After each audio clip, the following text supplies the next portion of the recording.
welcome back to Daydream Believers with Elle and Elle. Hey, Elle. Elle, how the hell are ya? I'm doing pretty well. How are you?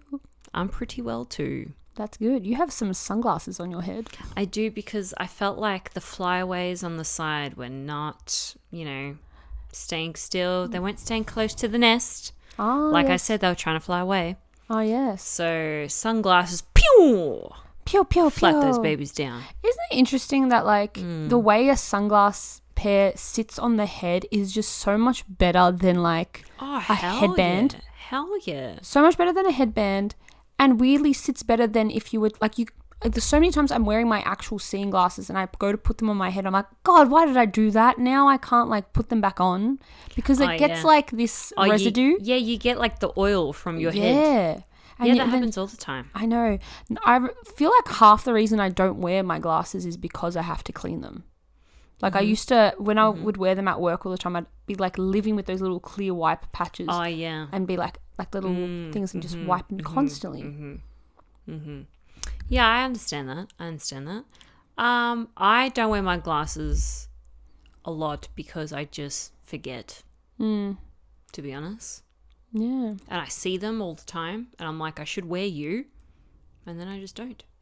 Yeah, it's so interesting. I think something I've learned with the ADHD about my demand avoidance is that if I know I have to do something or someone's externally is telling me I should do something, then I'm almost always going to not do it. Right. And glasses are one of those things. It's I'm supposed to do them and people tell me I should wear my glasses, but and I know I'm supposed to, but when I look at them, I'm like, who do people think they are telling me what to do? And then I walk past them. Yeah, for sure. It's really I've not realized how much of things in life I do that because of.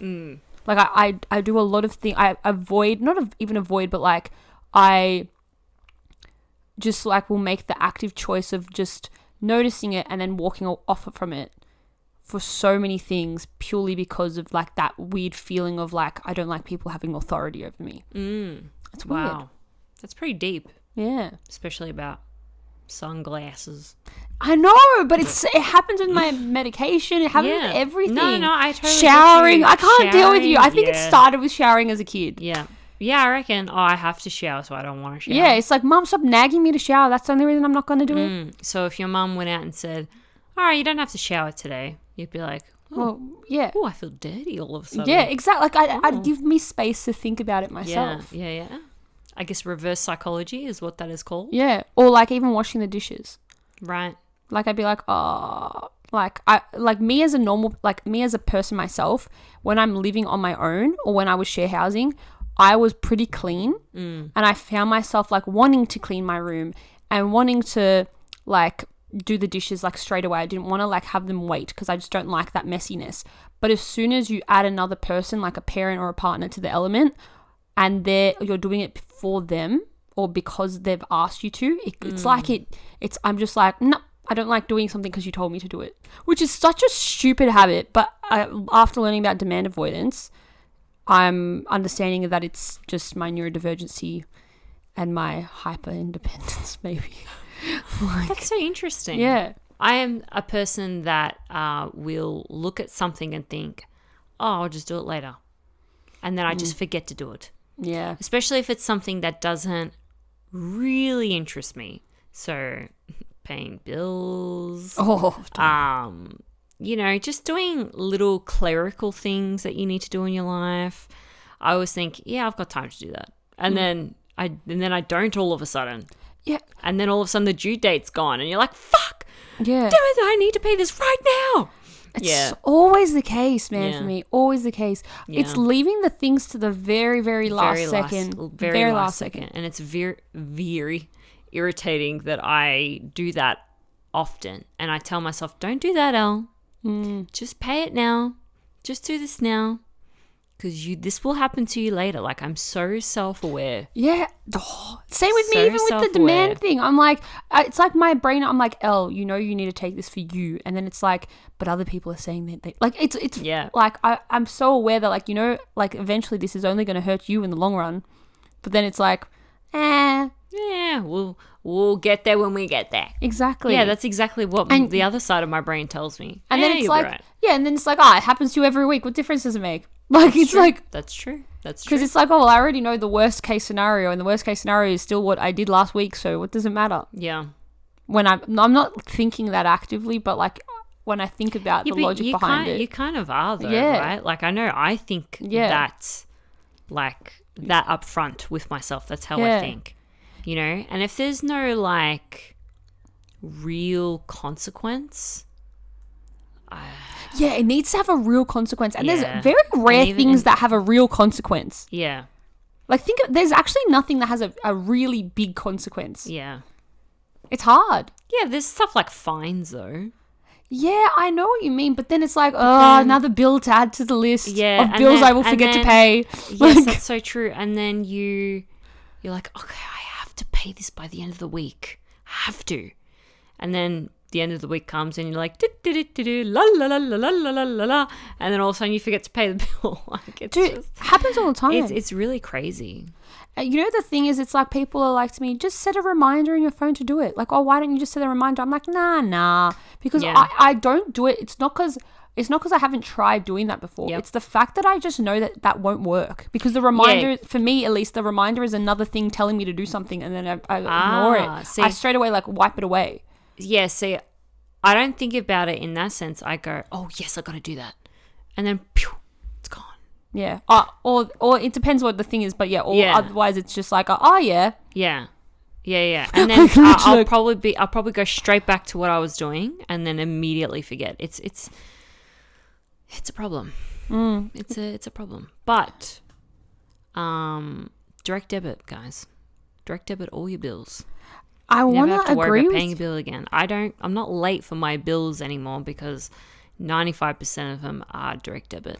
That's nice. And if they aren't in the direct debit area, so that extra 5%, I will forget to pay them. See, I would like to agree with you if you have money Right. that's in the direct debit account. I see. But I have to remember to put money in that account because I can't trust myself to leave my funds or my savings or anything in those accounts. Right. So my direct debit account, like my main accessing account, has literally no money in it because if I put money in there, I'll either spend it or it will just disappear. And the direct debits that need to... Can't you put the direct debit from the account where your money lives though? No, I can't direct you debit. Can't be. Every like bank transfer direct debit. No, it's not a Right. bank.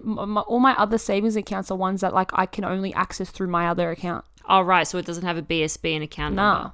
number. Ugh. Yeah, which probably should change. But then also Yeah, that yeah. requires me actually having savings. So like, Oh yeah. yeah, Then there's that's that. a whole other There's that. story. There's that. The whole other like, Right. you know what I mean? Like, yeah, You want financial advice? not me. Don't look at us. No, not financial. And you know what?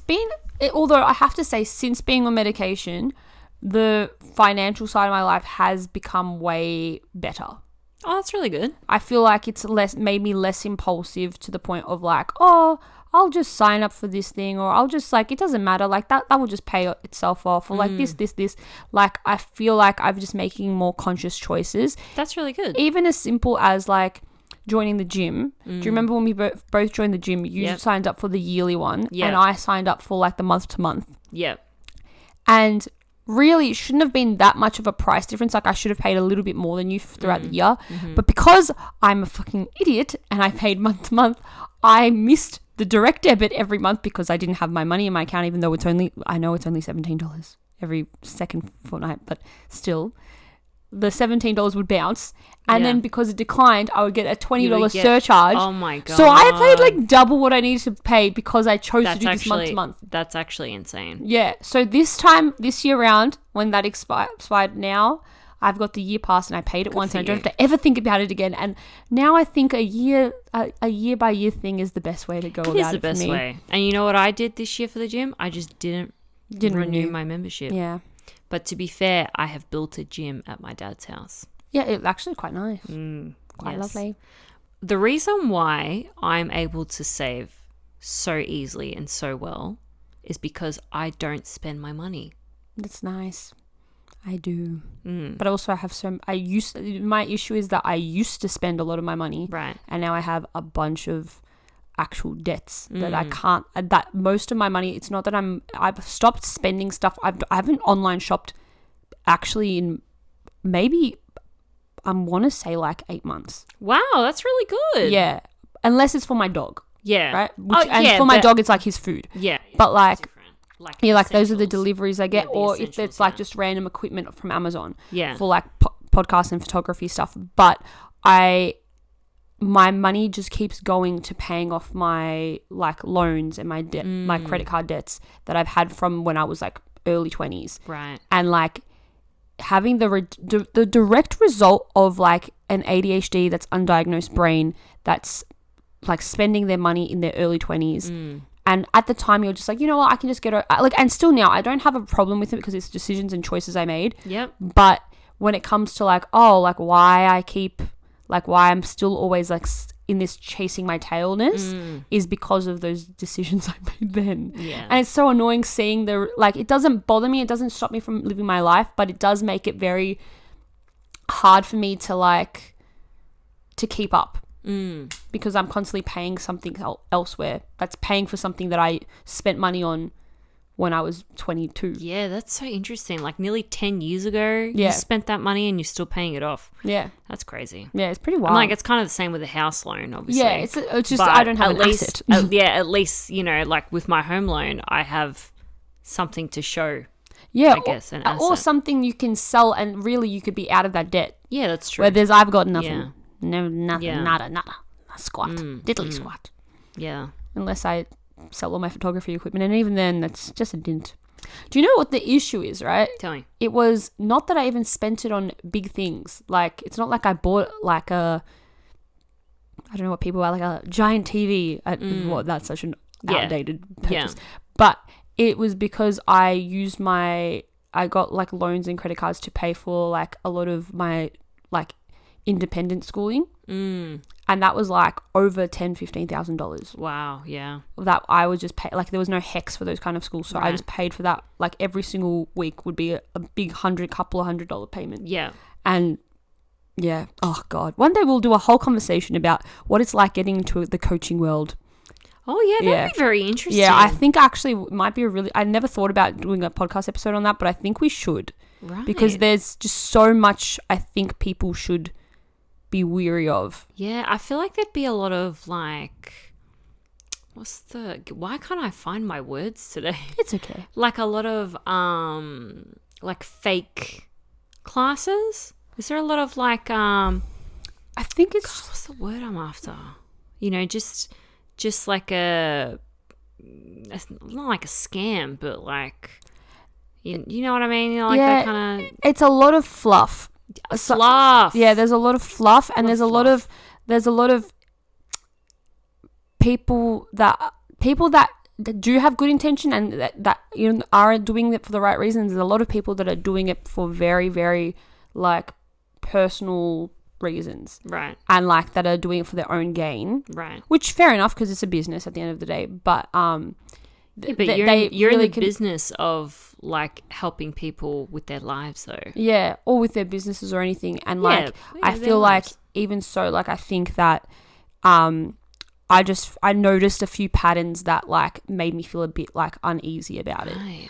And like I think being someone that was undiagnosed with ADHD, and noticing that seemed to be a theme of other people that were around my age getting into the same thing, and that people were very, I don't know, it's something to say for a full episode, I think. All right. Because I think, yeah, there's just a lot to be weary of, especially if you're someone that makes impulsive decisions. Like, definitely a conversation we need to have all together.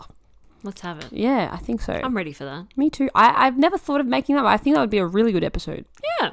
Cool. Well, that sounds great. Yeah. Well, what are we in for today's episode, Elle? We are speaking to Tamara and the Dreams. And the Dreams. What a good name. That is a great name. Yes. I like it. I like it too. Yeah, Tamara was amazing to speak to. She has a new song out, and it's called Successful Bisexual. Yes, and it's really cool. It's a really relatable song. Lots of really awesome nuggets in there. I reckon the lyrics are really awesome. Yeah, and I think just the overall theme of it is really fitting to, I think, anyone just trying to understand who they are and trying to like experience life. Yeah, for sure. And kind of, it's got elements of nostalgia in there, elements of like feeling like you're running out of time in life, and elements of just like wanting to be everything you want to be all at once, and not feeling like guilt for feeling that way. Yes. Yeah. Yeah, it's perfect for people our age, I think, because it's such a weird time. I think so too. Like, you know, so many, the idea of what you would be at this time is so different to what you are at this time. You know what I mean? So it's a really interesting time to be like, what do I want? I don't know. Yeah. And not feeling like you need to pick like one thing. Yeah, exactly. Yeah. You can be everything. Yeah, exactly. Yes. Before we speak to Tamara, we must ask you a few things. If you could please follow us on all of our socials and all of the podcast platforms, whichever one is your favorite, that would be amazing. And if you like what you're listening to, rate us a 5 out of 5. It helps. 5 out of 5. High 5. Out of 5. High 5. 1, 2, 3, 4. High 5. Oh, yeah. 5 in the air. Let's do it together. High 5. We'll be right back. Hi, Tamara. Hello. How are you? Great. Great. So good to see you this morning. Really good. Yeah. Yeah, and you look really great in pink, by the way. Yeah, I was going to say, I like the colour of your jumper. It's quite nice. Thank you. It's my favorite, like, Zoom jumper. Like, when like, I just need to look cool, like, in a little square. Yeah, that's perfect. Yeah, that is a perfect look for a square. Yeah, it's perfect. really like throwback to lockdown when everyone was zooming. Yeah, it just mattered how you looked in your little square. So true. So true. As long as the upper half is looking good, the bottom half doesn't really matter. For all we know, we might not be wearing pants. Yeah. Yeah, I'm not wearing pants. That's fine. We don't want pants. We don't accept pants on this podcast. Beautiful. Well, thank you for joining us. We actually came across your music through Fresh Finds on Spotify. Oh, and awesome. We always find the best artists through Fresh Finds. I'm so happy. But your song Successful Bisexual literally is so... It's been stuck in my head. It's really stuck in my head in the best possible way. I guess like our kind of wanting to get to know you kind of questions are like, how did you get your start in the industry? What kind of drew you towards making music? I just always wanted to be, I just always wanted to do music. Like, I have diary entries from when I was like 12, being like, I've decided that I really want to be a musician. So cute. And I wasn't cool in school, so I didn't have anyone to be in a band with. And then in first year uni, I finally like had a friend who was like, let's start a band, my friend Matt. And that's the rest is history. Oh, that's so special. Right, so Tamara and the Dreams, is that with Matt? No, so Matt left the band about 6 years ago. Right. Oh, yeah. So it's the Dreams have been many, many, many different people. Yeah, that's all right. That's what dreams are. You have a different dream every night. Yes. So it makes sense, right? It makes sense. I love that. How did you come to the name Tamara and the Dreams? I had a SoundCloud where my name was Tamara Lee because that's my middle name. Mm-hmm. And then I wanted it to be more fun, like kind of like Jade Imagine, another Melbourne artist, or like Marina and the Diamonds. Yeah. Or like yeah. Julia Y, or like there's a cool word. And then Matt tried to name the band Teriyaki Tofu. I don't mind that at all. And I said, no, that's not happening. Oh my God. That reminds me, has anyone seen Parks and Rec? Well, anyway, Chris Pratt's character names his band like Mouse Rat, and then every episode is like a new band name, and it's Rat Mouse, and then it's so one of them has tofu in it. Anyway, don't worry about me. Yeah, so you said, so how did the Tamara and the Dreams come about after the tofu thing? Yes. Yeah, so I was like, we'll just call it Tamara the Dreams, and then, yeah. Oh, beautiful. I love that. I love Yeah. that. So the song Successful Bisexual has some really amazing lyrics. One that I really loved was, like, I'm not going to quote you directly, but it was about nostalgia and you hope it doesn't kill you. Yeah. That hit me because sometimes I feel so nostalgic that it hurts. Yeah. Is that what you kind of meant by that? Yeah, so nostalgia is like my kryptonite, I think, in my life. Yeah, and it's like, some people get to move through the world without this like cloud of nostalgia and like yearning hanging over them, and like, I actually based that line on a song by some of my besties. They're called Quivers. They're like another Melbourne band. And they actually have a song called Nostalgia Will Kill You. Oh, gotta listen to that. Oh yeah, I gotta try that one. Yeah, so that's a kind of reference to their song, which like that album got me through like some of the times that I've written about in this kind of collection of songs that includes Successful Bisexual. Yeah. Yeah, lovely. Yeah. Lovely. And I read that you wrote the song while traveling to a Greek island on a ferry. Is that right? Yeah, that's amazing. What a way to feel inspired. Yeah. Yeah, it was just like, being alone on public transport is like the most cinematic thing you can do for yourself. Yeah. It's so true. I love it. We're both from Greece, so like you're from Greece. Yeah. So we're basically born in Melbourne, raised in Melbourne, but our grandparents are like our ethnicity is from Greece, and so like. Oh, okay. I was like, from Greece. Yeah, I'm like, Our blood is Greek. Yeah, our blood. But I've travelled on many ferries to Greek islands, and I agree. It's like you have to kind of people watch to get over the seasickness, I feel. At least for me. Oh, I never felt seasick on the ferries, though. Did you feel seasick? On any motion, like any form of motion, I get sick. Yeah, I mean, I wasn't even seasick. I was just having the best time. That's good. I mean, that's fair. It's Greece. Greece is fun. You know?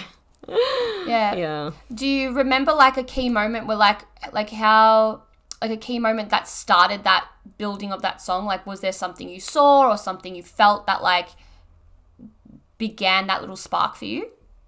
Yeah, so I always just write things in my notes app when I feel inspired by little phrases and ideas. And the song all started when I was on my first little tour, I think. I like just, spent so many years playing in Melbourne. I wanted to go on tour, like to Sydney and Wollongong and Newcastle. And so I was playing this night in Wollongong, this little part of Wollongong called Thirroul. And I was playing with Hannah McKittrick, and I was watching her play. She's like this very ethereal, beautiful songwriter from Melbourne, and also my friend. And I started thinking about how comfortable she felt in this little beach town, Thirroul. And actually, speaking about like being Greek and being a bit of a wog, like my family's completely like not from Australia at all. Like my family are all from Poland and whatever. Oh yeah. I love Poland. Yeah, like they're all like Polish Jews, so they're like nothing to do with like Aussie culture. And like Hannah was kind of just felt so natural in this town. And I guess I wrote this song about this alternate universe where I would grow up like in the Australian country and I'd be Aussie and I'd kind of fit into the environment instead of feeling always like a bit of an outsider from this little like ethnic community. Yeah. And so it was like, so I'm going deep here. No, I like this. No, I'm loving please this so go much. deep. I can Please go resonate deep. to some extent. Yeah. And so the poem, it's still in my notes app that it's like, I want to be a country girl. Like, I want to, you know, I want to have, I want to be less of like brash personality. Like, I just kind of want to fit in smoothly in these spaces. Like I imagined my friend to be doing. Obviously, I was projecting heaps onto her. Yeah. And I was like using her as a symbol of all these things about myself while she was performing in front of me. And then later that year, like a few months later, I was traveling and I realized I didn't want to make the song about wanting to be like someone else. The song was actually about who I wanted to be. Yeah. That's so beautiful. Yeah, I really love that. So you weren't born in Australia? No, I was born in Australia. Same. Okay, right. Yeah. She's So like I understand. Yeah. No, I totally relate to that feeling of kind of feeling just separated from kids growing up, especially, you know. Yeah, your family's doing different things. We just do things differently. Yeah. And the like family is really, really important, and you're really close with your like whole family and your grandparents, and it's like Australians, a real sense of family community. Community, growing up in a really tight-knit community, and then you meet Australians in your 20s who are like, I haven't seen my parents for like 3 years, and like whatever, you know. And you're like, what? Yeah, it is such a different thing, especially when you mention the grandparents element. Like I've spoken to Elle about it a lot of times. Like being from that background, you don't realize like how big of a role your grandparents play in your life when you are from like a ethnic background like that. And in comparison to a lot of my friends, like they haven't even met their grandparents before. Or like their grandparent, or they don't really have a relationship with their grandparents. And where mine was so intense and so because of that sense of community, I feel this, it's like this immense guilt I have that if I want to do anything that's like for myself, I have to consider the family and I have to consider my grandparents and their opinions on things and their tradition and their culture. And it's, sometimes it can be overwhelming because it's like, sometimes I just want to be me and I want to live this like sweet like life where I don't have to consider that if I don't choose to get married at this time in my life, that I don't have to try explain that to my grandparents and I don't have to try and feel the guilt of having them not like dance with me at my wedding because I don't maybe want to get married. And it's like, I don't know, I feel like there's so many intricate little parts about being a second or third generation person in a country that goes unnoticed, but when you sit and think about it, it's like, oh, my life is slightly different even when I don't think it's that different. Mm-hmm. Yeah, totally. Yeah, absolutely. Yeah, like there's pros and cons about being in a community like that. You know? Wow, like I really like that. That's where the song started from. Me too. And then it changed to, no, I don't want to be like someone else. This is just what I want to be. Yeah. Well, it's like we see the qualities in other people that we wish we had. But then you can just be like, oh, well, I'm going to be that now. Like, I want to be like more like you. So I'm just going to, instead of being like, oh, I wish I was more like you, I'm just going to be inspired by it. Yeah. It is. It's reframing it to be like from a point of, oh, I wish I could have that life to like, oh, I can actually have that if I choose to like, right why now. can't I actually be like that? Yeah. I love that so much. Another line I liked in the song, and it just made me like laugh to myself because it was very me growing up as well.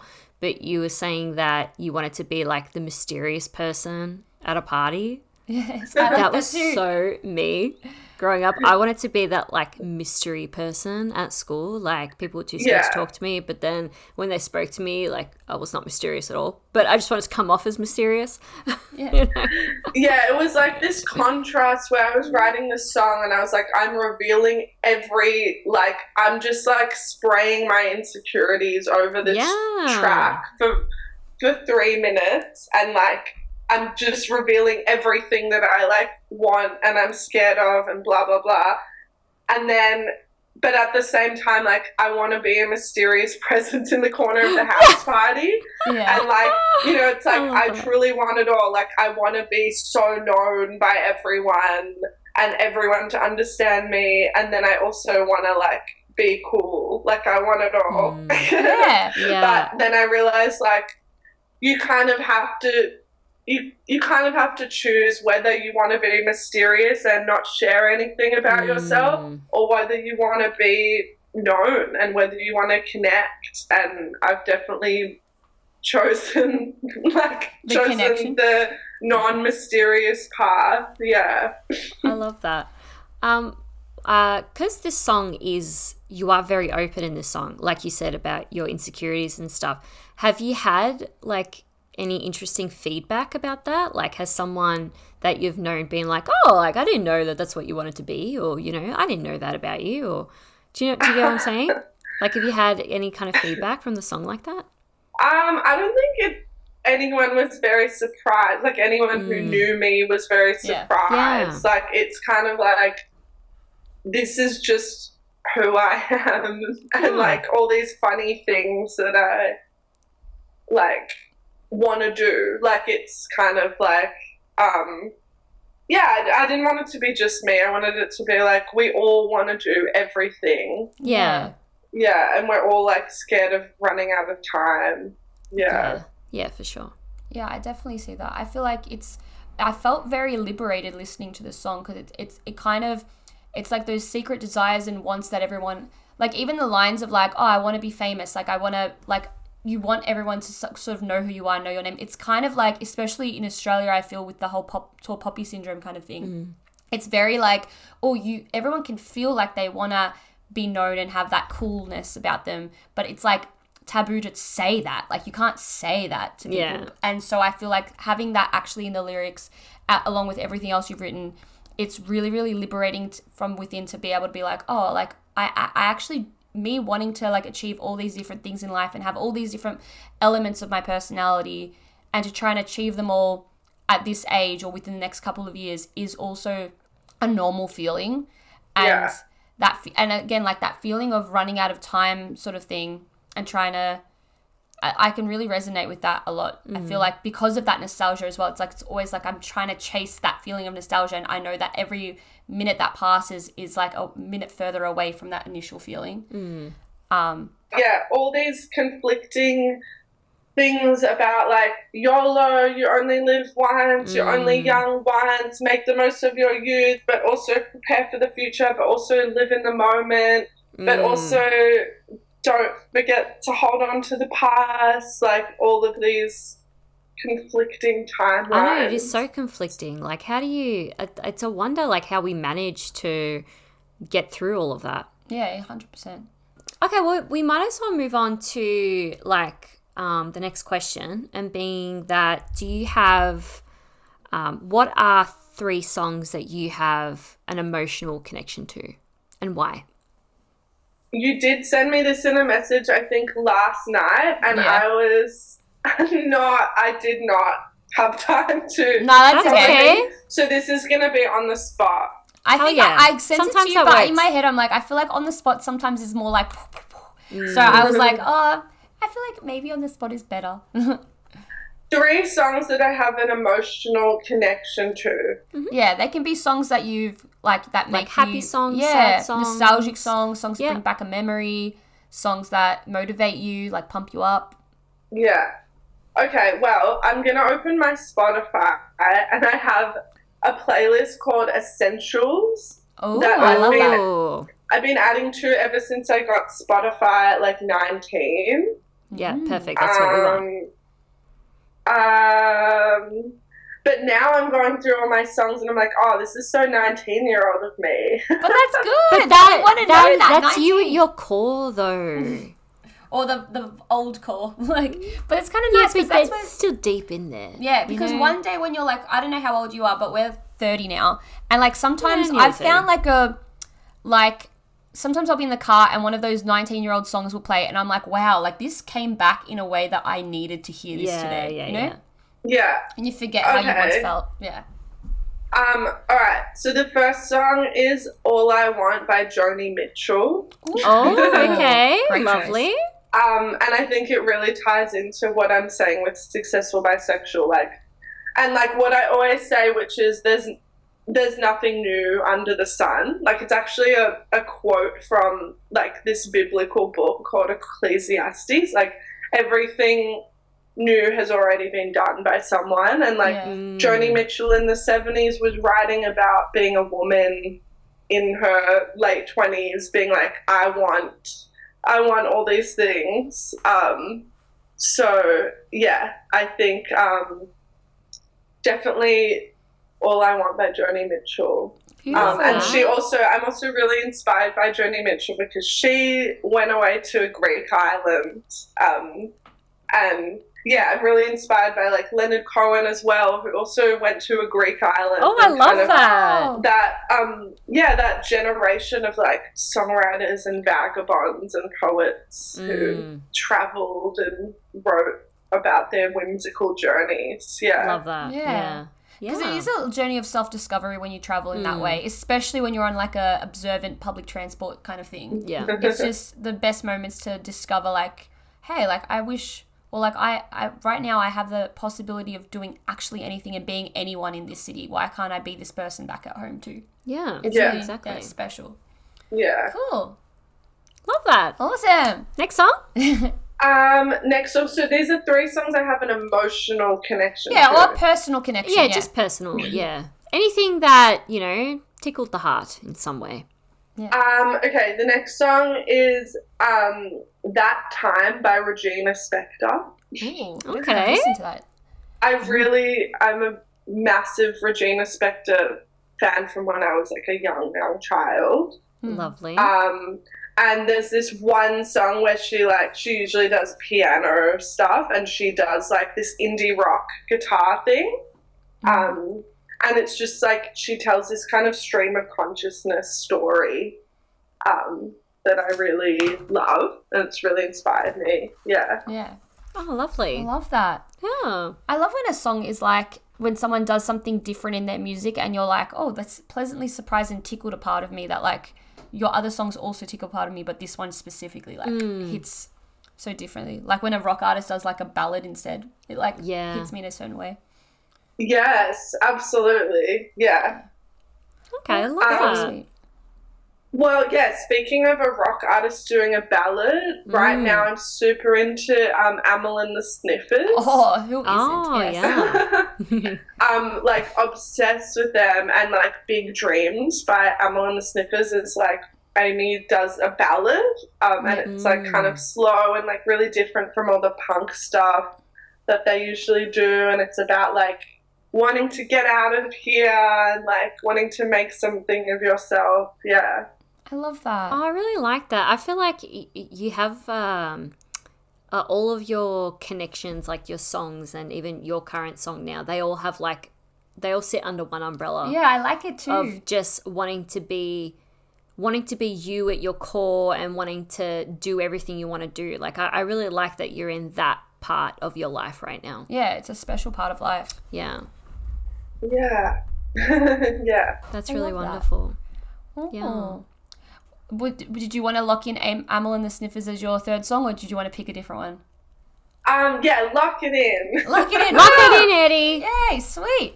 All right, I you just love won $1 million. All right. Just a side note, I don't know, you're not going to be able to hear this on the recording, but my cat is asleep next to me and she's snoring. We cannot hear that at all. I can't hear that at all. That's so cute, Love though. it. Love a snoring cat. Anyway, keep going. No, sweet. You know what I saw the other day on your Instagram was that you were filming. Your dad filmed you, like lip syncing to your music, and I actually was just reading the caption and just like imagining the setting of you making him like wake up quickly before he goes to work just to film that. It just sounded so sweet and like. I just wanted to shout out to your dad for doing that because I feel like... Charles? Is it Charles? Yeah, go Charles. Yeah, I always, like, because it's just me and Dad. Like, I don't have any siblings. He doesn't have a partner. So when I hang out with him, it's just, like, bestie vibes only. Yeah. And ever since I was a kid, I've been, like, making him, like, take all the photos and videos of me. And, like, I love that. He's just, like... He's so clueless how to use technology, how to use cameras and stuff, but I like make him do it. That's so cute. I love that. I love it so much. That's so sweet. Yeah. Beautiful. The final question we sort of had for you that's like a set out question is if you could go back in time to like a younger version of yourself and talk to them, what's something you think they would need to hear from you? Like everything works out, like, even if right now, like, you're not doing well, like, things change and, like, nothing is forever in a good way, in a bad way. Things will just happen to you in life and, like, yeah, the years just change things, and make you feel differently. Yeah. Yeah. Advice to my younger self.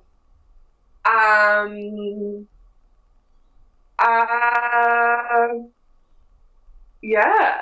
Like I want to tell my younger self that like I will make good friends that understand me, and I will fall in love, and I will like get to feel confident about myself, and I will get to go out and have fun, and yeah, it'll all be okay. I love that so much. Yeah. Isn't it crazy?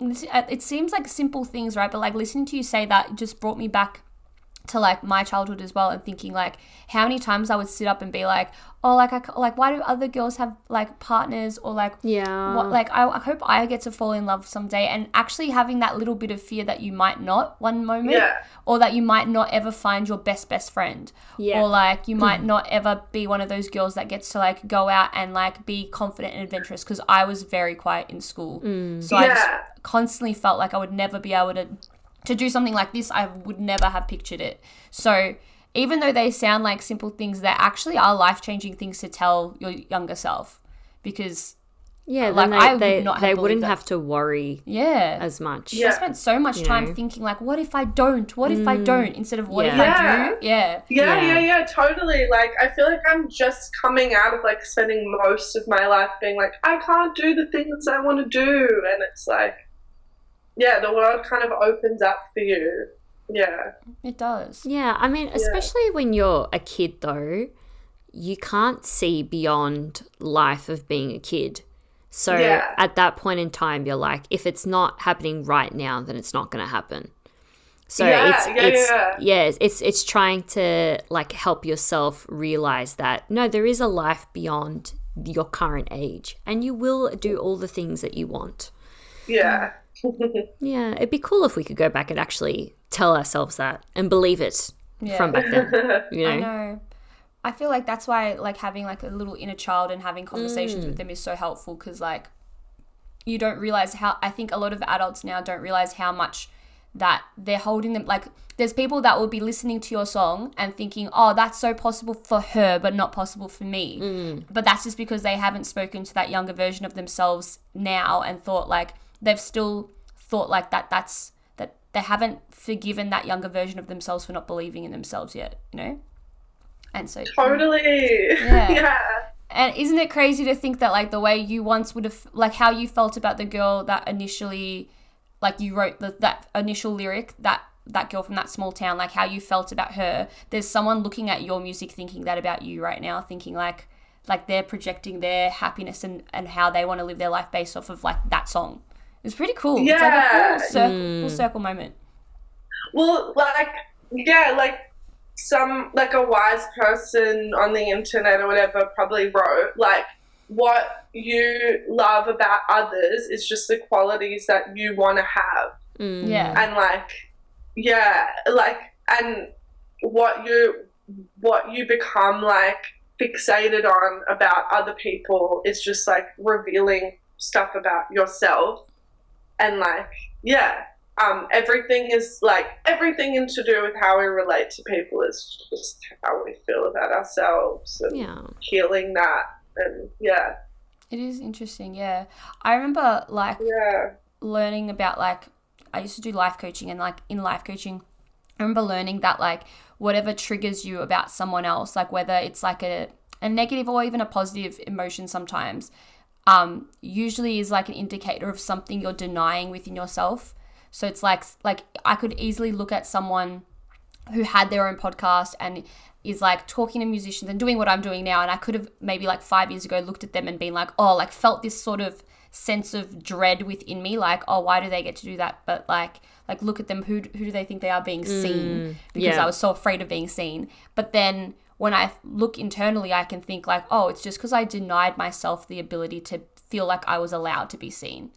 And once I learned that, I remember changing my whole perspective of life, being like, oh my God, like am I just genuinely just stopping myself from being who I want to be? And, like, I have the capability of stopping that feeling from stopping.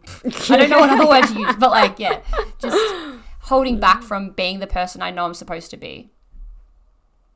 Being seen, people are so scared to be seen. And, like, being seen requires being vulnerable, and it requires putting yourself out there, like, maybe being embarrassing a little bit, like, maybe making a fool of yourself, but, like, you get to be your authentic self, and there's so many people that are terrified of that. 100%. Yeah. I couldn't agree more. Yeah. Agree. All right, well, Tamara, thank you so much for being a part of our podcast for this episode.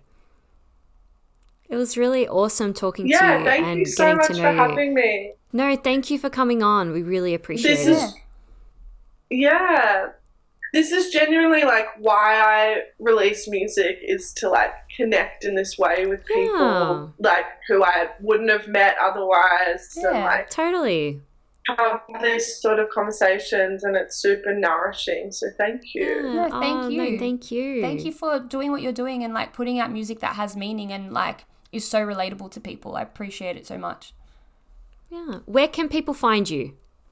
Yeah, well, there's I'm online, Tamara and the Dreams, and I'll be releasing a lot more really, really relatable songs in the future. That. So that's awesome. Keep following. Yeah. Follow. Yes.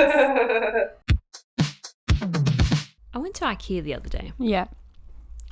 And I really felt in the moment how plain furniture has become. Oh, yeah.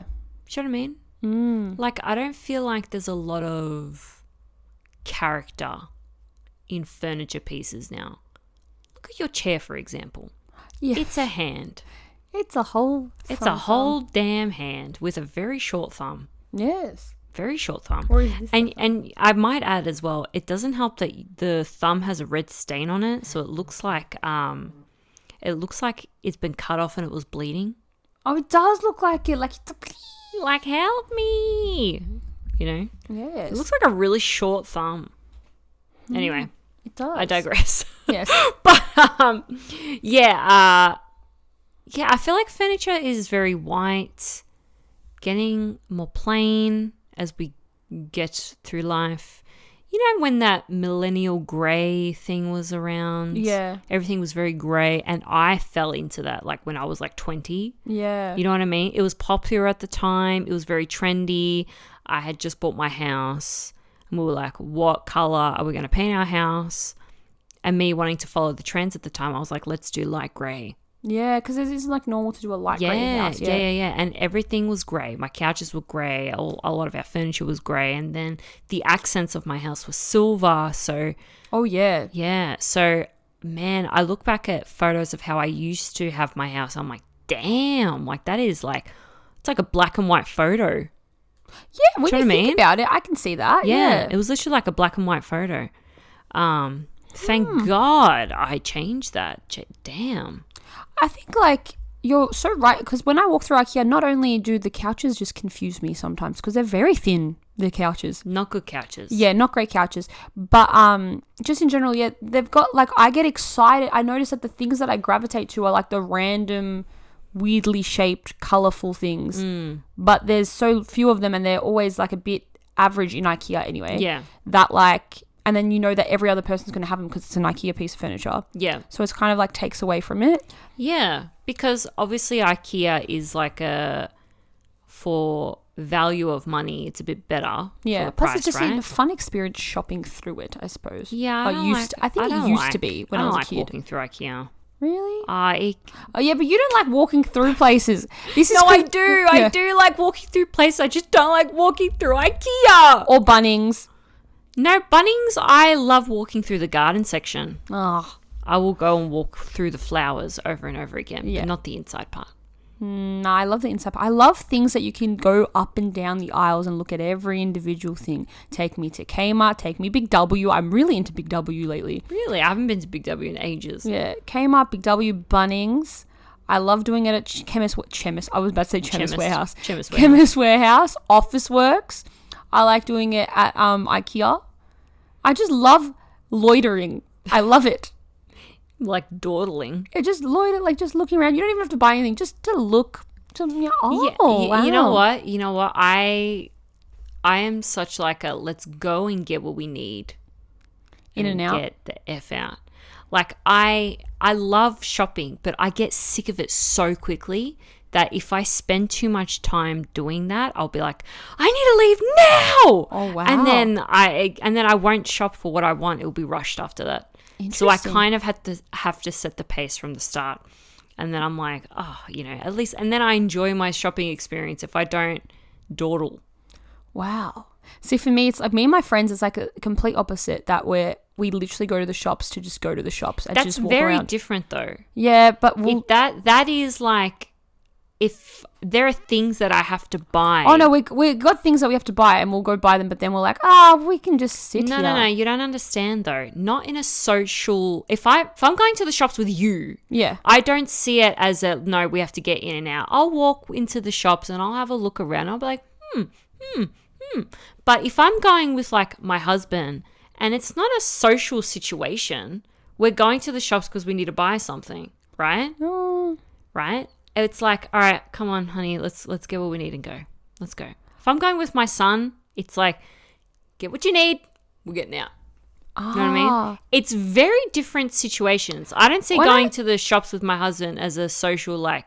Yeah, when me and my partner go to the shops to hang out with each other. No, I'd much rather do anything else. I feel like to hang out with each other. It's so interesting because like I think it's because when I was a kid, my mum and dad, that's what our family hangouts were. We just walk around the shops for hours. No, we didn't do that. Like hours, like every single week, mum and dad would take me and my sister. We just walk around like the shopping centre. Right. And we didn't even have to buy anything. It was never for, like, sometimes it would be for a purpose to like do grocery store shopping, but then we'd just loiter the rest of the time. Right. For hours. Oof. I'm saying hours. Like, you know how many times shopping centres are where I feel most comfortable. That's so weird. Crazy. That's crazy. I can always poop at a shopping centre because I feel that comfortable. Wow, that's actually crazy. If I have to go to the shops, right, and I don't go to the ones that I only need grocery shopping for. So you got your shopping centres that you just go to really for your groceries and maybe a basic Kmart run, or you have like your shopping centre, like your Chadstone, for instance, right? Yeah. If I wouldn't go to Chadstone for grocery shopping, but if I had to go to Chadstone for grocery shopping, but I had to buy something else before I started the grocery shopping would not happen because I'd be like, I can't handle this anymore. I'd rather go without food. And then I do not do my grocery shopping. I can't. Yeah. That is also the thing. I have to separate my grocery shopping to my leisurely shopping. It cannot grocery is a combine. hard one because I see what you mean. Because grocery shopping is always at a non-shopping center shopping center. You know, Yeah. it's not like Yeah, but the thing But is, then like, you've got sometimes your it is. sections. Yeah. You've got your sections of Chadstone where it's just the groceries, all right? markets. But no, whoever actually shops for groceries there blows my mind. So many people do. That's so 'Cause bizarre. that's their local shopping center. God, I would hate that so much. I would die. Yeah. I would die. I don't think I'd get my shopping done. But also because your car is so far away from where you have to walk with the thing. I just think Yeah, about but you'd park closer to where Coles is, right? yeah, but it's not that good still. Yeah. I feel like it's just so much. It's so large and in charge. I don't know. Anyway, we've digressed from the original point of what you mentioned. Oh, yeah. Millennial I can. grey, yeah. Millennial grey. But Yeah. I feel like And I apparently agree. it's getting replaced with like a sage green. Oh, I so see that. Yeah. Like I saw this lady on TikTok where she had like, she's like getting rid of the millennial beige. I'm like, my God, you add the word millennial to everything and it just makes it sound so frumpy. Yeah, it's so true, like millennial Right? pink. I know, yeah. Anyway, so she was like getting rid of my millennial beige and she just painted the wall green. And I'm like, damn, I preferred it the way it looked before. Yeah. I think, Too much green. yeah, I don't know. And I love green. Yeah, I like the color green too. I think the sage green is not my favorite type of green, but it's so weird because I've grown up in a household where my mum and dad used to every color, like every different section of our house had a different color, like full vibrant color wall. Yeah, that was like my the, house. The hallway in front of my bedroom was Yeah. a purple. In our lounge room was like a red. In our other lounge room was like a Yeah. green and a blue in the kitchen. And when you walk into our house, it's yellow. Mm. And my mum is in this phase where she's like, I want to paint everything. I want everything to be grey. I'm like, woman, this is too far gone. You got it Oh my now. God, it's like 10 years ago. I'm like, Mum, please stop. Like, you've always had cool taste and you've always like done this in some way. What's happening to you through menopause that you are going millennial grey now? Oh, It's too far gone. Like, and she's really wanting to switch up everything and repaint the walls to be just like, she's just putting different samples of different types of like light greys. Wow. And it's been breaking my heart. Yeah. Because not only because of nostalgia and childhood, but like also because I'm like, this is the light that comes when I come into this house. I feel that the bright green and I feel the bright yellow, and like, But the thing it feels is, poppy. The thing is, like, you don't live there anymore. I know that's So what she you- keeps you- telling me. Damn it! But no, I don't even mean it from that point of view. I don't mean it as in she could do whatever she wants because she lives there. I Yeah. mean as in she has lived and been through those colors for years and years and years. She's obviously desperate for change Yeah, and for maybe like brightness in her home. Like that's one true. reason why you'd go. Like my walls are antique white, yeah. right? And they're not only antique white; it's like half strength antique Oh yeah, so white. it's close to the grey. right? Yeah. So it's not grey at all. It's a warm white. Oh yeah. Oh yeah. Right? Antique white. Yes. Yeah. But the reason why I did that is because my house has like tinted windows. So my house is dark if Yeah. I don't have whiter walls.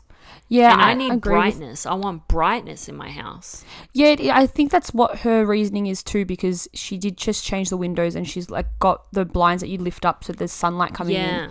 And I think to me it still looks nice with the colors, but I Yeah. know what she means. Like, Yeah. because I remember being a kid and constantly being like, oh, everyone else's house looks so modern and they're so bright all the time, and our house Yeah. is so dark. But then, yeah, it's so Yeah, interesting but you 'cause I appreciate it now. appreciate it right? now in Yeah, hindsight yeah. because I'm like, oh, Yeah. it's something different. Yeah, whereas when I was growing up, I had the same kind of house. My bedroom walls were yellow.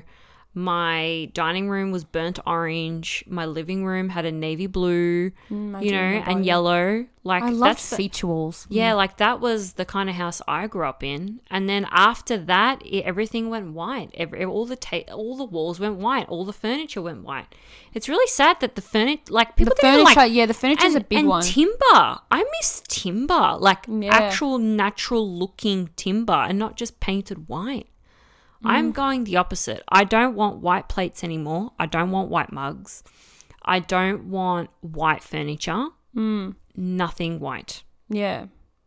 I know what you mean. And, you know, because you changed to your plates and stuff a while ago, you started getting like, they were from like the 70s or even earlier. But Yeah, they were my husband's grandmother's plates. yeah.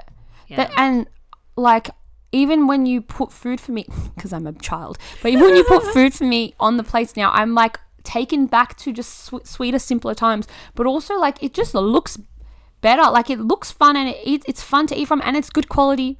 Yeah, exactly. And they're heavy. Yeah. It's good, right? I saw this TikTok that was like, why are people so much more sadder now? Why is depression like, why does it seem like it's around us so much more, and anxiety, blah, blah, blah. And what this video was trying to say is that we live in a world that lacks color now. So all of our cars are white or black. All of our walls are just white. Our furniture's white. Our clothes are very neutral. Yeah. A lot of people don't put flowers in their home anymore. Yeah, people put plants, but plants are a big thing in a house, but not like actual colorful flowers. Yeah, but even people's artwork is not colorful. Even the photos that people put around, a lot of people just do black and white. Like, everything in our life is so neutral and so lacking color. And then to show the contrast of what life used to be like, it showed pictures of people in the 60s wearing like these beautiful, colorful dresses and suits, and it showed the cars, and there was blue cars, red cars, pink cars, orange cars, and it was beautiful. You looked at the kitchens, and the kitchens were yellow and brown and green and blue. Like, they had these beautiful colors. And the tiles had these gorgeous patterns, and the walls had wallpaper. Yeah. Like, there was patterns and color and life everywhere. And that video really struck a chord with me, because I'm like, I can't live without color now. Like, I was so neutral. I loved neutrals. Don't get me wrong, I still wear neutrals. I just feel like they suit me better. They're more in my kiwi. Yeah, my but yeah, I just, when it comes to my house and my things and even my plants, like, that I've got around my house, I need color in them. It just really does spark up something in life. Yeah. I feel like it is really interesting to think about it, because, like, even just thinking about the fact that, like, yeah, when you think about the 60s and 70s or even like 50s, right? A lot of people that, like, don't know what it was actually like back then, it's so easy to be like, oh, that was black and white era, and not think about, and so it's so easy to think that back then that's when everything was dull and draft, like there wasn't any color, because, like, based off of, like, because the movies they didn't and TV have shows. color. Yeah. But then it's so interesting because, like, in a world now where we have access to everything, and everything is, like, could be more colorful, and life could be like that, we're choosing to live in a world where it's, like, so dull and gray. Yeah. And, like, even though it's not, like, right now we're in a colorful setting, but, like, because out of choice, how easy was it at the beginning of this podcast? We literally used to be in, like, just plain white wall, you know, and then we added the plant, and we slowly just got more and more colorful as we went. Because it just makes me feel more fun. Yeah, for sure. I agree. I think I can speak for myself, but my world around me needs a lot of color right now. And I think I'm going to stick with that for a while. I think too. I think it's so easy to get caught up into the aesthetic appeal of things that, like, you forget that, like, aesthetic is about being, like, individual in itself. Well, at least to me, it means, like, just finding your own groove and your own like look. Yeah. And, like, it can't be your own if you're just basing it off of what you think is supposed to look cool. Yeah, I agree. I saw this other TikTok ages ago. It was probably a couple years ago now. And it was a mum who got this, like, toy that was, like, blue, yellow, red. And she painted it like a light grey to suit the aesthetic of her house more. Yeah. Like, so all of her kids' toys were all, like, light grey or beige or, you know, tan or those kind of colours. And I was reading through the comments and people were like, damn, like, even the kids can't escape, like, the blandness of lack of colour, you know? And, and it goes to a point where I was saying in another episode where I feel like children especially need colour. Yeah. You know, like, don't get me wrong, the toy looked cool in that colour. Like, it looked nice, but especially for a kid. Like, kids need color. I think we need color as people. I think so That's too. just my personal Well, the world opinion. is filled with it naturally, so like... Yes. interesting. Like, look at the color of the sky. You know how many times I look up at the sky and it's so blue and I'm like, how? It's like a piece of art Yeah. in the sky. I know, it is beautiful looking at the... Yeah. You know what was really cool? The other week I was at the beach and the reflection of the water was hitting a cloud and it looked like a rainbow, but it wasn't a rainbow. It was just the cloud had like a rainbow effect on it. And I was like, wow, how beautiful that the world just creates that. Oh, it's amazing. Yeah, it's just so nice. Nature is beautiful and it's colorful. So everything else needs to be colorful. Well, Yeah, can be. if you want it to be. Yeah. Well, that was a beautiful turn. Well, how much things we've spoken about in this episode today. I know. So many. Financial stuff, millennial grey. We went off in a tangent about something else. I don't remember. I don't know. Fucking hell. But yeah. I'll know when I rewatch the episode again. Yeah. Anyway. All right. Well, guys, thank you so much for listening. Please make sure to follow Tamara the Dreams on all the socials and on Spotify. Listen to her music. It is wonderful. It is. She's got a wonderful sound. Oh, yes. Yes. And if you like what you're listening to, don't forget to hit a follow button for us. Subscribe. And please rate us a 5 out of 5. But yeah, we'll see you. By the way, what house are you guys in? Oh yeah, Slytherin. Slytherin, I didn't even guys. realize that was a Harry Potter jumper. Yes, it is. I got this from Universal in LA. Nice. Very cool. Yes. Slytherin. Well, what are you, Elle? I think I'm a Slytherin too every time I've done one of those games. I think it makes sense. Yeah. Yes. Slytherin. Okay. All right, guys. Thank you. Bye-bye now. Bye-bye. Bye-bye. Bye-bye. Bye-bye.